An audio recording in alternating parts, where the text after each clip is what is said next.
Strong thunderstorms marching into the Lexington metro as we speak. We're tracking the potential for some isolated severe storms just ahead. An attack inside a southern Kentucky courthouse sends this security officer to the hospital. We're in Whitley County with new information about what happened. Also, hundreds of Kentuckians are no longer getting their disability checks from the Social Security Administration. Find out why the government has stopped paying them.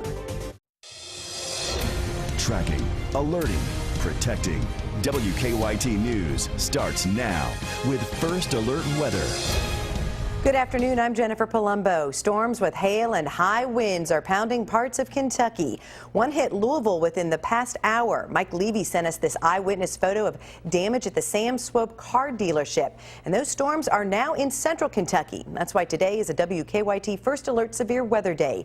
Chief Meteorologist Chris Bailey is tracking the storms on First Alert Defender. Chris? Yeah, Jennifer, watching that line of thunderstorms now right on top of the Lexington metro. That's going to come scooting through here over the next half hour to an hour or so, and notice how it's developing farther to the south and southwest toward Bowling Green. So rounds of very intense thunderstorms pushing right on top of central Kentucky as we speak. Put a track on these storms over the next 1 hour. Given the movement of the storms, this is where they should be within the next hour. Georgetown, Lexington, Richmond, all coming up through the Paris area as well. Eventually getting to Richmond a little before 5 o'clock. Lexington coming up in just a matter of minutes on the west side of town.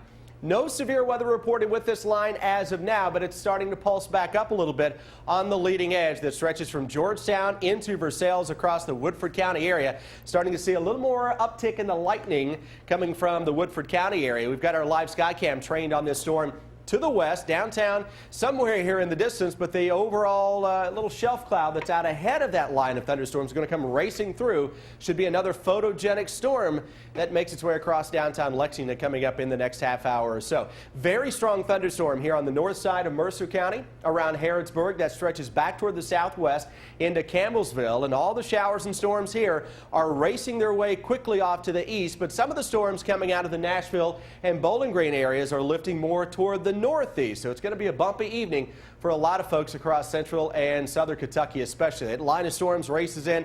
Again, Jennifer, damaging winds, hail, the potential with this. It's a small threat right now. Heavy rain, a lot of lightning, and the heavy rainfall could lead to some local high water issues. We'll track the storms as things get a little noisy across the metro coming up over the next half hour or so.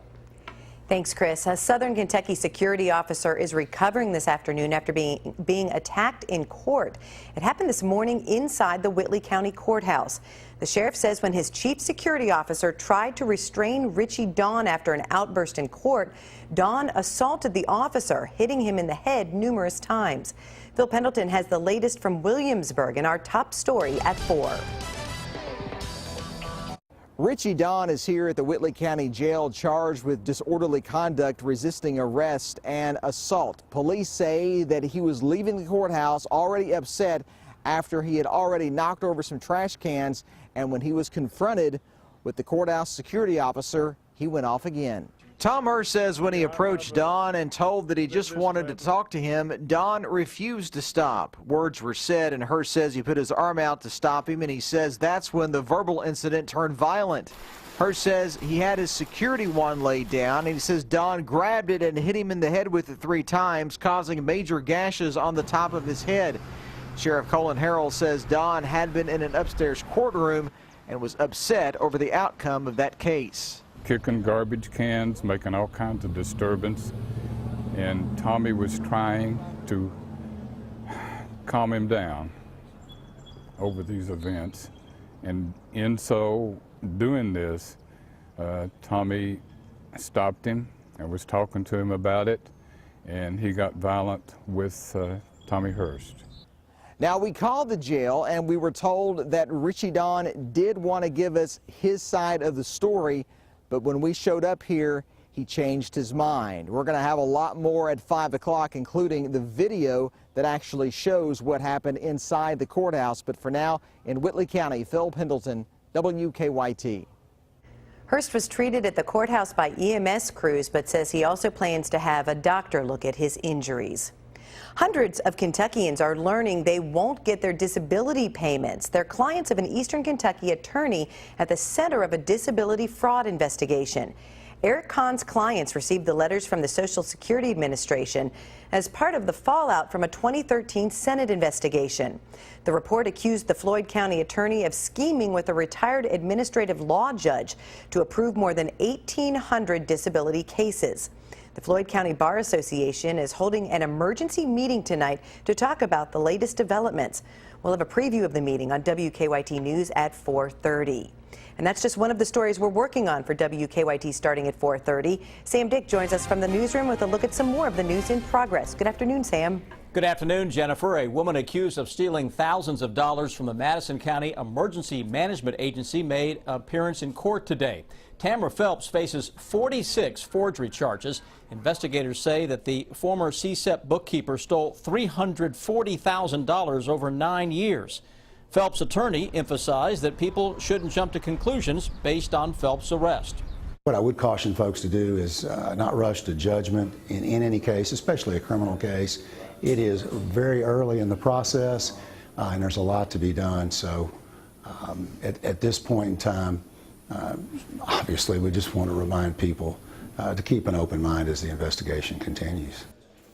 After her arrest, the director of the agency, Carl Richards, resigned. Right now, Phelps is the only person facing charges. Taxpayers could suffer because someone is stripping bark off trees in Knott County and selling the bark for its pharmaceutical value. At least 18 elm trees along Route 550 in the Jones Fork community have been stripped of their bark. Transportation officials say the trees will likely die and have to be cut down, a process that could cost as much as $4,000. People who live in the area say the stripped trees are an eyesore. Just looks unsightly for time being, and I just rather myself as a citizen, I just rather that they wouldn't do it. Kentucky State Police are investigating. And that's a quick look at some of the news in progress. Jennifer, back to you. Thank you, Sam. Your personal tax information could be in the hands of criminals. We'll tell you about a major breach on the IRS website coming up in Money Watch. And love isn't in the air, it may be on your wrist. How a new matchmaking watch works ahead on WKYT News at 4.